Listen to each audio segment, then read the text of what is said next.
So, Denise, welcome to the first episode of the Possibilist Midwives podcast, launching in 2026. How are you?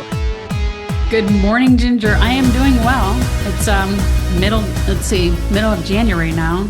So dealing with weather shifts, but I'm doing well. I'm happy to be here and share this time and space with you. Great. Well, I think what we're going to do in this first episode is share a little bit about ourselves, talk about the format of what we're going to be bringing to our listeners, move to the topic of the day, which is what are we talking about anyway, and why is it important, and end with some calls to action. So the first question, Denise, I think we should share with our listeners a little bit about our journeys into midwifery. And would you mind sharing what brought you to this role?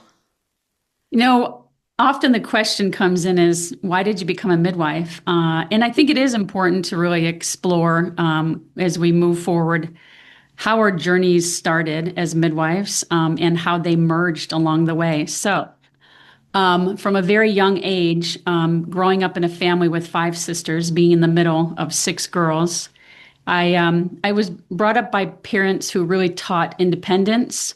They always wanted us to make decisions for ourselves.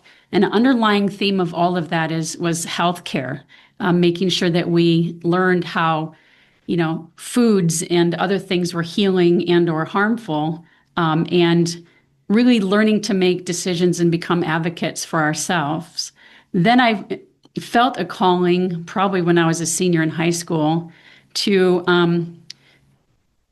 go to Switzerland to be a nanny. But prior to that time, there was a space where I was a nanny for a nurse midwife in the United States. And quite likely that's where the seeds for nurse midwifery started.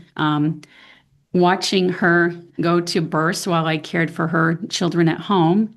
And when I arrived in Switzerland, unbeknownst to me at that time, I was going to be a nanny for a nurse midwife in Switzerland. So on 2 continents, I was working for nurse midwives, never having heard of what a nurse midwife was prior to that. Yeah. That first nurse midwife was Ginger Breedlove, So that was a very interesting introduction. So we go back a very long time. How long is that, Denise? Oh, that was back in 1989. Oh my gosh. So do the math. Yeah. And so our paths started very young, and my very first birth was to be a support person for her second son at her third birth, at her home birth. And so that was my very first introduction to birth in general. Then I did spend some time in Switzerland, and that's where I did make the final decision that I needed to become a midwife. It wasn't right away that I figured that out, but prior to coming home after the year I spent there, I was in touch again with Ginger, exploring different pathways to midwifery, and eventually decided, despite my great love for Switzerland, that the best pathway would become to come back to the United States and become a nurse and then a midwife. So that happened with nursing occurring first, and then interestingly so, I'm not someone to act very fast. It takes a while for me to get comfortable with the decision. But it happened to be that all of my applications for midwifery school happened very quickly when Ginger was in labor with the birth of her 4th son. In fact, it's quite interesting, that Ginger kind of started labor with her 3rd son, and didn't go into active labor until the post office was closed and all of my applications and expedited transcripts were mailed into the 2 schools that I had left, that were left that didn't have any deadlines passed. And when that was done, then, Ginger's labor went into, the active stage. So it's as if she was waiting for me to begin this next phase. So after I've been a midwife now for 28 years, worked in a lot of different birth settings, currently work in a high volume, higher acuity patient population now in Madison, Wisconsin. But I have had the opportunity to work in both smaller practices in hospital settings, in birth centers, a little bit in home birth, and also some work in developing and managing a birth center in Haiti, as well as some work in China and in Guatemala with birth.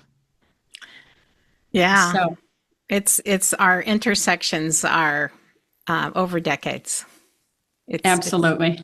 so exciting, and I think to do this together shows the intergenerational ability of how midwifery has stayed the same, but has also changed over that time. Absolutely. I've seen Ginger's role as both a midwife and very much a consultant now and leader and mentor for many. Really, just doing the work of midwifing midwives right now. Thanks, Denise. So, Ginger, tell me a little bit about your journey to midwifery. Yeah, when we were I was going to say I've known you for so long. But I don't know that I ever ask you the why. I know how you got there, but I just don't know why you became a midwife. isn't that interesting? I mean, as many conversations as we've had in our lives. I've told this story a few times, but I've never written it down, and it always comes back to a very easy story to tell. I am the product of a family of four, three siblings that are brothers. My second brother was the first one to go to college, and as a generational, young woman growing up at a time when I was being encouraged to either be a teacher or a wife, I would say very protected, having other brothers into. I would call it at the time what the expected female role was to be. I wanted to go to the biggest university of Kansas when I got out of high school, and I was told no. If I wanted to go to college, I had to go where my brother was in Topeka at Washburn University. And I didn't want to be a nurse. I debated in high school. I was quite effective, won some big trophies, and loved arguing because it helped me learn how to argue with my mother. So I did that for the majority of my life and love her despite her passing. But it was very difficult growing up at that time with expected female roles that I could not understand or agree with. So when I decided I had to do something, I went to Washburn by default because I wanted to get out of the house. And my brother at that time was in law school at Washburn, and I got a job in the political science department as a student secretary, a student position for money, and was a secretary to history professor whose wife actually went on to become the mayor of Topeka and was a nanny for them. So interesting stories here that I'm dropping in. But Professor Wagnon really was, I think, helping me try to figure out what I wanted to do, because I was on this, okay, my brother debated, I debated, my brother went to law school. I was going to go political science major and go to law school. And I lived in the women's dorm. And the women's dorm was at the time still very conservative, couldn't have any men in the dorm after 6 p.m. And I was on the student senate, again, using my debate tactics, parliamentarian of the student senate, and rallied all the Caruth Hall female residents to protest the president's home. And we carried signs that said, "Crusaders for rights you deny, crud." We were trying to lobby to get extended hours for male visitors. And I was just a real badass, angry, I think, woman trying to find my place. I think I even told you, Denise, I played powder puff football and injured my knee. And the nursing program had just begun at Washburn. So their first class had started, and one of the people on my hall was in that first nursing class. And things began to come back to me of what I'd done in high school. I was a candy striper at a public hospital in Kansas City, Kansas. I helped my aunt by my dad's side with her special education program with kids with extremely high special needs as a volunteer after high school. And I was very into that service industry of healthcare, and then knew about the nursing program starting and began to ponder. And I will never forget this day when my brother, who was in law school, and I had a conversation about what was I doing and did I really want to go to law school. And I said, no, I want to go to nursing school. So I changed my major and went through what's now typical. I was getting my BSN. I was a nurse's aide. I'm going to start shortening this down a little bit. And in the summer, you became, a full-time employee and did all the horrible things that nurse aides have to do. And the respiratory therapists were all guys wanting to go into med school. We all hung out together. And in the cafeteria one day, a nurse comes up to me and she goes, Ginger Breedlove, that's an interesting last name. Do you have a brother named Roy Breedlove? And I said, yeah, who happened to be my brother in law school. She had gone to high school with. Well, Jimmy Gifford was a nurse in labor and delivery. And she said, would you ever like to kind of come up and see what labor and delivery is like? Meanwhile, I was just beginning nursing school. Hadn't even had my maternity course yet. I was introduced by being able to shadow for a week, evening shift, the labor and delivery unit, which only LPNs were allowed to be there with the RNs. And they liked me so much, including Libby Rosen, who became my mentor on that shift in that hospital, to convince the administration to let me train to be a scrub tech. So I trained as a nursing student to be a scrub tech in labor and delivery before my OB rotation, and they hired me in that position. That was my introduction to U.S. birth in Kansas and witnessing the violence of leather restraints and separation of family and, twilight sleep and all the things that were going on in the early 70s.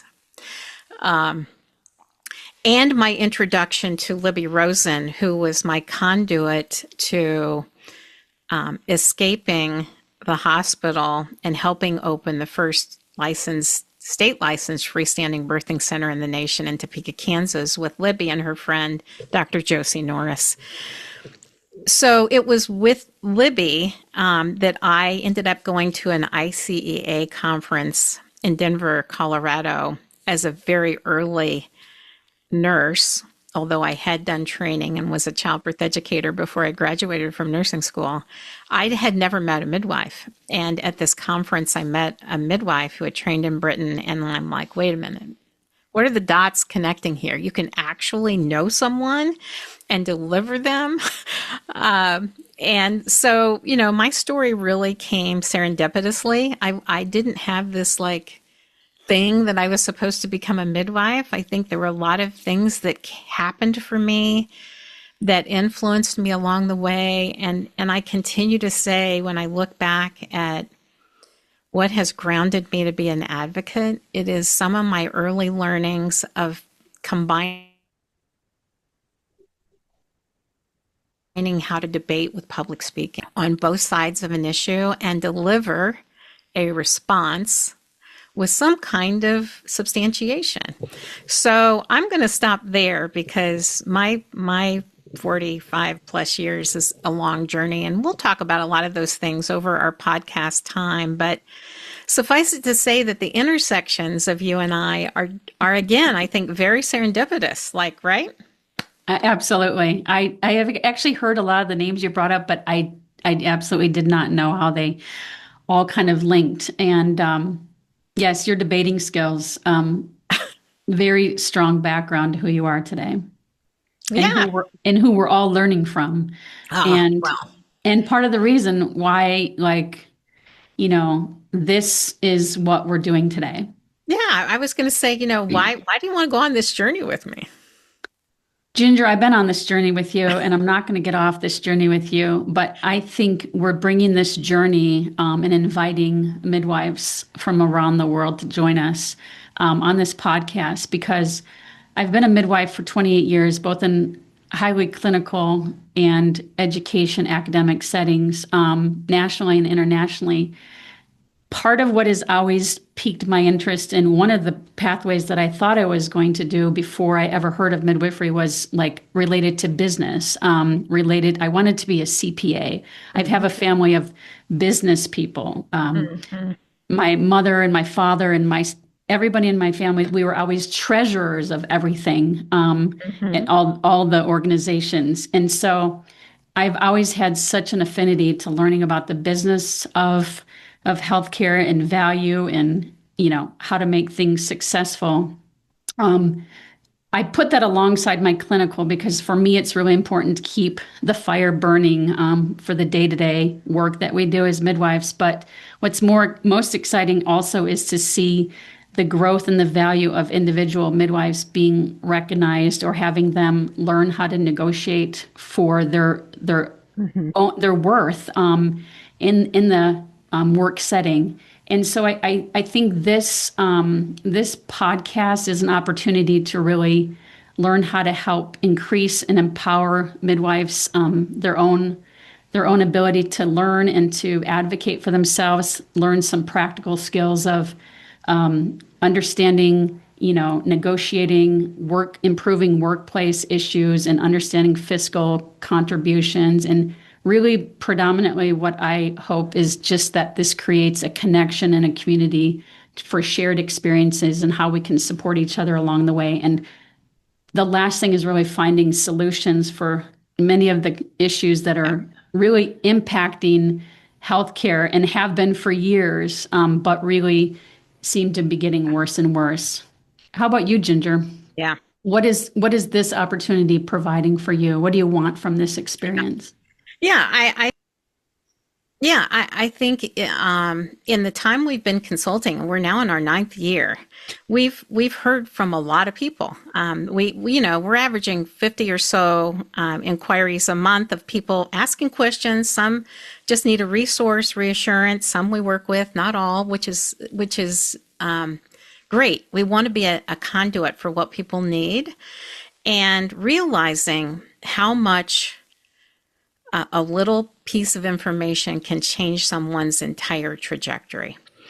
And that if we have this kind of ability to help people, why not broaden it? Why not share and maximize what we can offer that will elevate, scale up, as we say, scale and sustain the profession, because it is so urgently needed. And the collision of the workforce shortage, the maternity care crisis, and the need for more healthcare workers has never been this.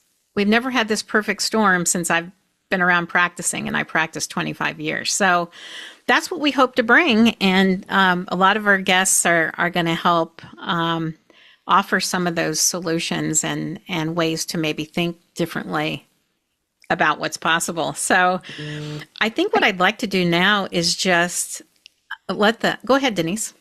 I just want to Did you want to say something? For any of the listeners, Ginger is referring to 9 years of working with Grow Midwives, an organization that she co-founded with Leslie Rathbun. And so many of our listeners do know about Grow Midwives, but I think there will be some that don't know about it. So that is where a lot of this 9 years of work has been happening. Thanks, Denise. Yeah. We are going to just quickly share the format of how these podcasts will drop. We're gonna start with a brief overview of new news.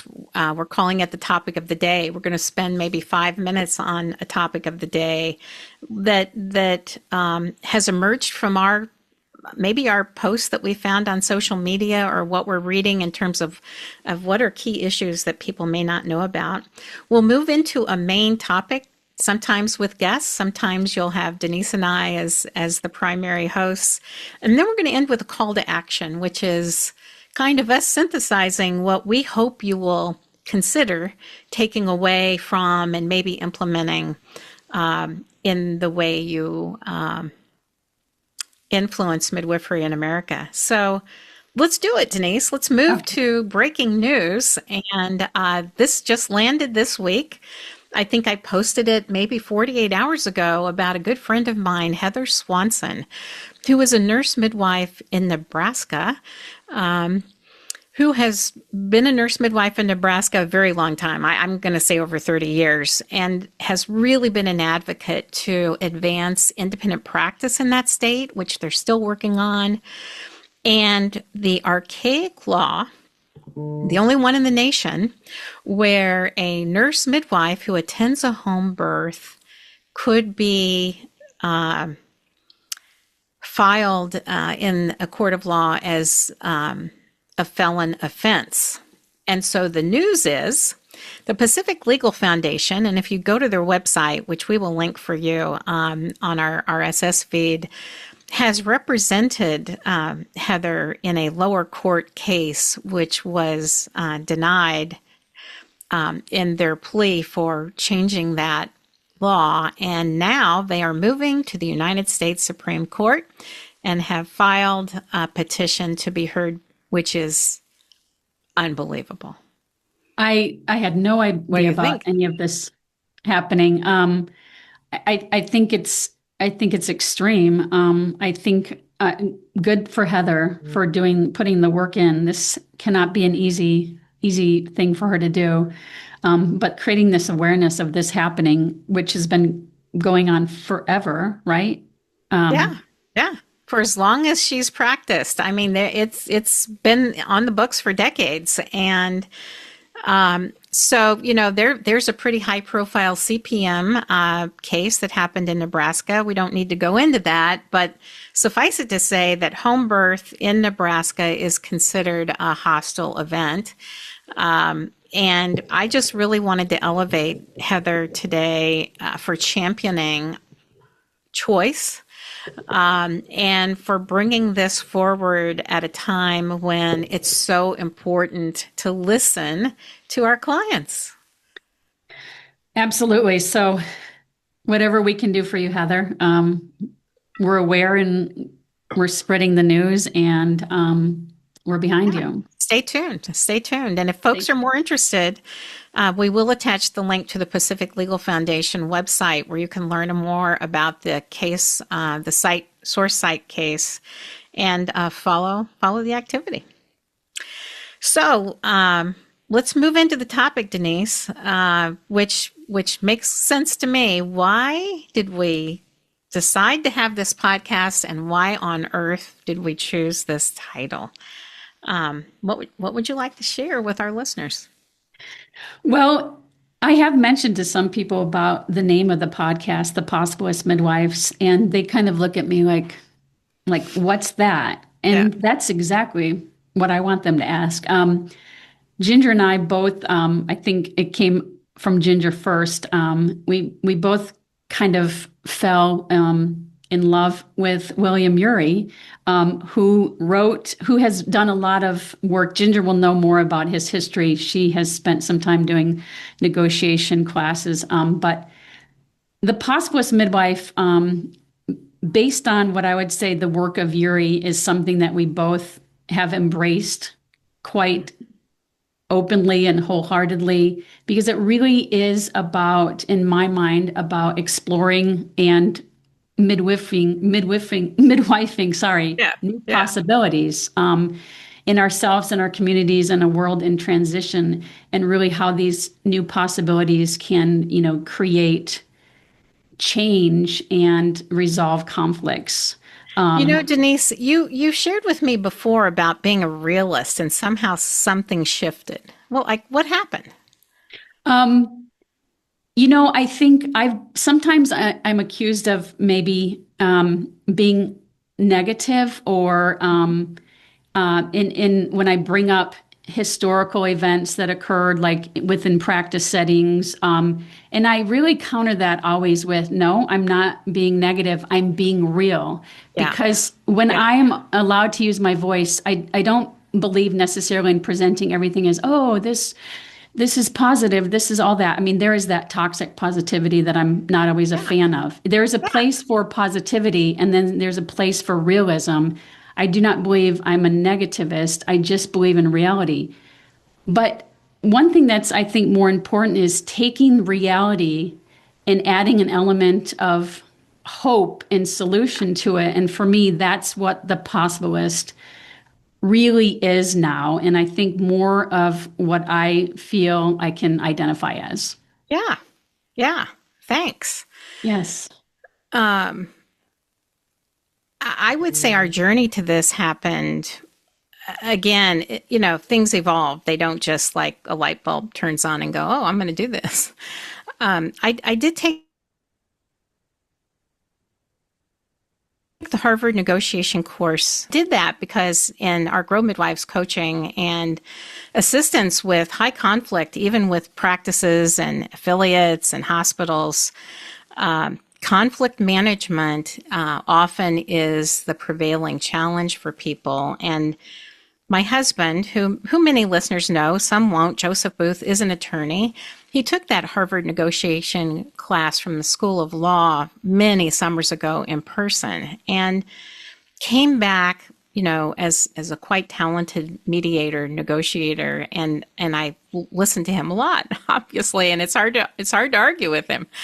And I decided, okay, there's something to this. There's a skill set here that I need to learn more about, which is why I took that summer course. And William Ury and Roger Fisher's work is predominant, along with Chris Voss, another name you're going to hear us talk a lot about, as really the people who developed the theory of conflict management,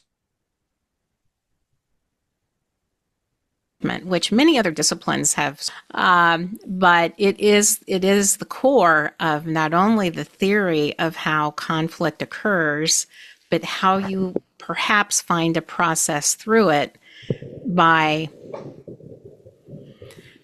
learning how to diffuse and find commonality. And so to continue that sort of mastery for others, Grow Midwives set up a 9-month mastery consultation course where we selected 5 midwives. Over 25 applied, all highly interested, but these 5 in particular were mid-career, had a strong motivation to carry the midwifery voice forward and the connections to do that. And in their 9-month course of study, we spent a lot of time on conflict management, negotiation theory, lots of opportunities for them to learn some of the things that William Ury and Roger Fisher taught in their book, Getting to Yes, which is a classic. Like, we refer that to everybody, and that's probably written in 2011 or so. And then as our class was wrapping up in October, I'm going to say, Jen Jagger, if you're listening, the class was ending in November, and in October, William Ury in the format of him sharing, because I think a lot of people wanted him to, his 40-year career in negotiation. And stories. I mean, he's an amazing storyteller. If you get it on Audible, you can hear him tell the stories, not only about conflicts with North Korea, but conflicts within his own family and how the same principles apply. And they're not complicated, but you do have to learn them and you do have to practice. And to me, it is so important that midwives stop putting our line in the sand and judge, or don't move forward from fear to think about what's possible. And honestly, Denise, a little bit of it does attract me because you were with me when I was doing my PhD. My dissertation circled around the entire concept of hope. Yes, absolutely. versus defeat. It's about what's possible. I think one of the things that I really pull from Yuri and many of his books, but really even the latest books I will definitely give you the title at the end because I'm probably going to encourage you to do some homework, but is really that conflict isn't always bad, that conflict is an opportunity for change, and that there's surface conflicts and there's underneath conflicts, and really identifying and naming them is just a great step for then reframing really how you move forward. So Yeah. we always like, Yeah. conflict resolution. Not everything has to be like completely resolved. Sometimes it's Right. just the pathway for building a bridge, bringing groups together, finding and understanding each other's needs and values before you move into something that's transforming into something even greater than just a resolution of conflict. Yeah.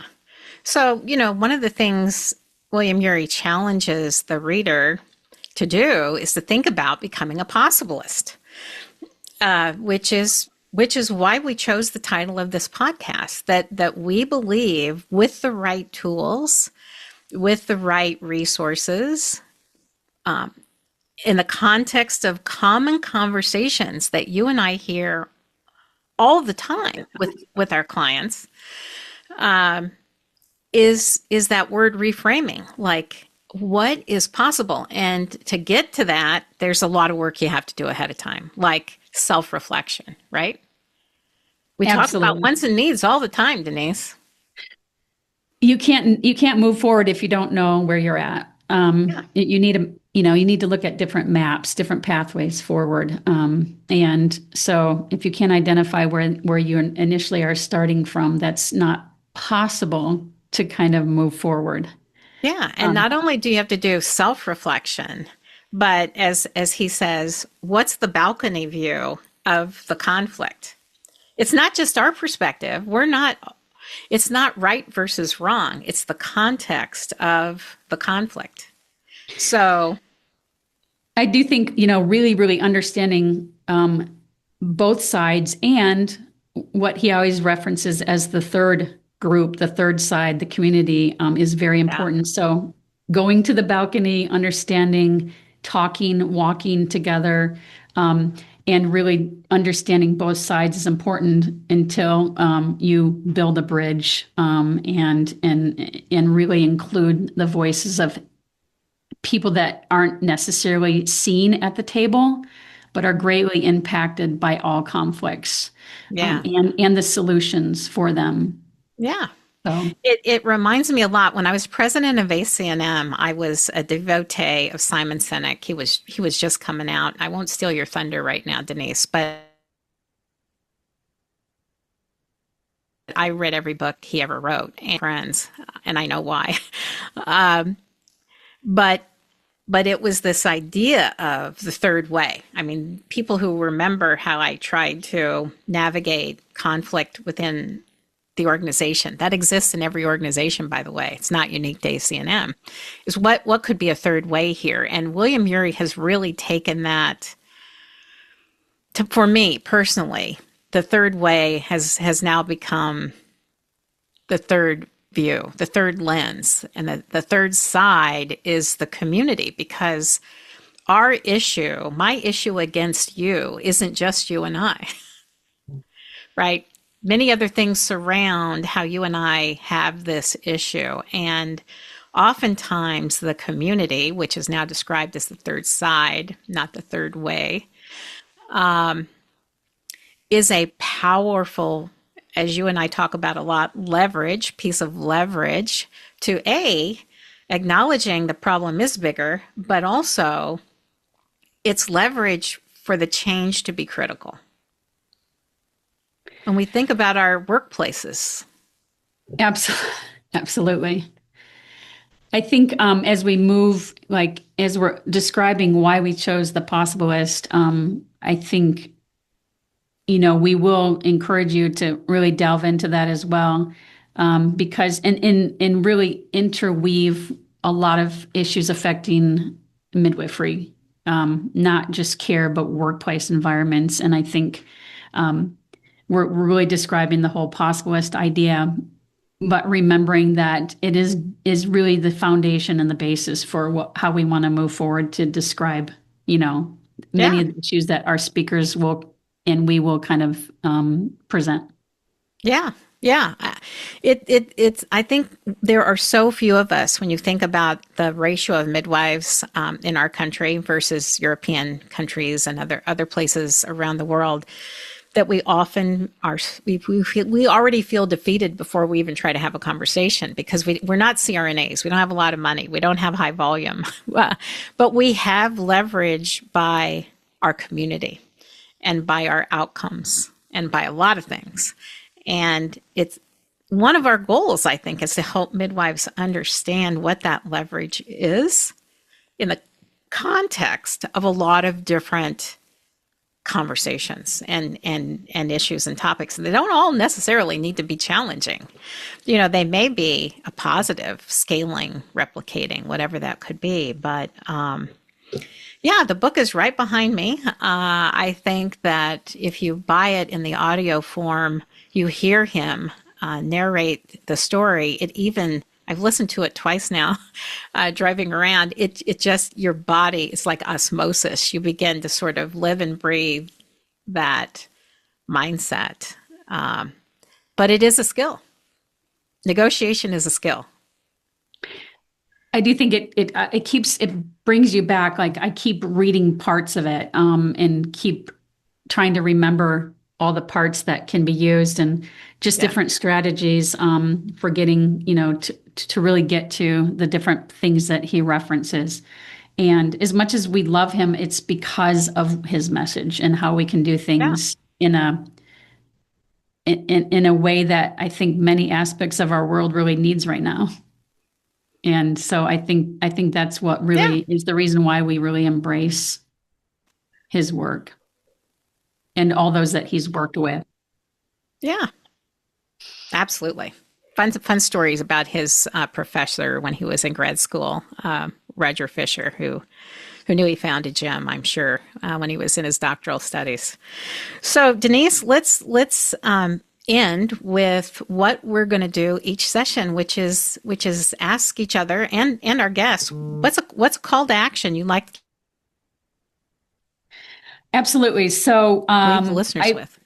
I've already alluded to it a little bit, so I gave you a heads up. But I think what I am asking everyone to do is to really sit back and ask why you want to spend time with us.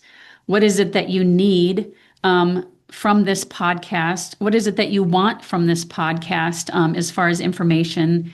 And invite you to send in questions, concerns, and or clarifications along the way. Your reading homework will be, or your auditory homework will be to pick up that book of Possible, How We Survive and Thrive in an Age of Conflict by William Ury. Yeah.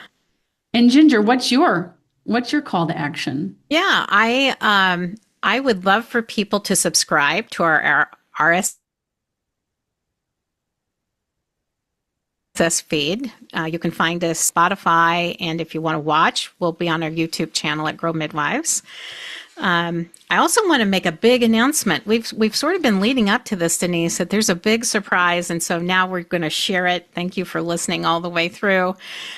Grow Midwives is having our 4th annual CME conference as an all virtual day, and that will be held on July 23rd.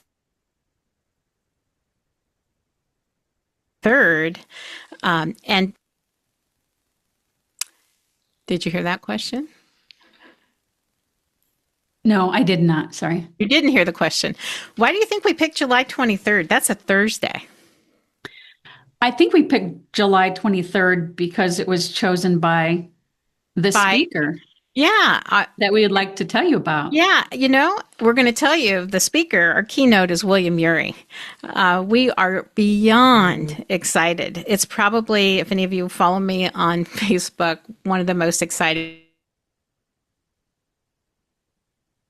things that's happened to me in my life. AM about a month or more ago to send an email to William Ury from his website requesting his interest in speaking and the cost, and told him in a fairly synthesized email the story of midwifery challenges in America and why we thought he would be such a critical voice to help us with a yes, but he understood the critical nature of what was happening to mothers and babies in our country, and he wanted to help. So anyway, mark your calendars for July 23rd for a CME event that we are hosting that will focus on really the business and leadership acumen of midwives and carry what's possible forward. So Denise, our second podcast is going to drop on January 30th. We're going to do 2 a month. What are we going to talk about? I think we're going to start with doing some of the work that we do on a regular basis and really talk about like what are wants and needs that individual midwives have, and or maybe midwifery practices, midwifery businesses. What are your wants and needs for yourself or your business? So it really is the foundation to thinking about what could be possible. And again, this isn't all in a negative. This could be in a strategic planning mindset or transitioning in your career mindset. But it is critical to sort of opening up your thinking and dreaming, what's possible here. So we want to thank all of our listeners again. You can find us through our website where there will be a link to our podcasts. You can email the Possibilist Midwife. Our email will be on our Buzzsprout website. And we are so excited to launch this journey with all of you. Thank you. So much. Thanks for being with us. Bye, Denise. Bye. Bye, Ginger.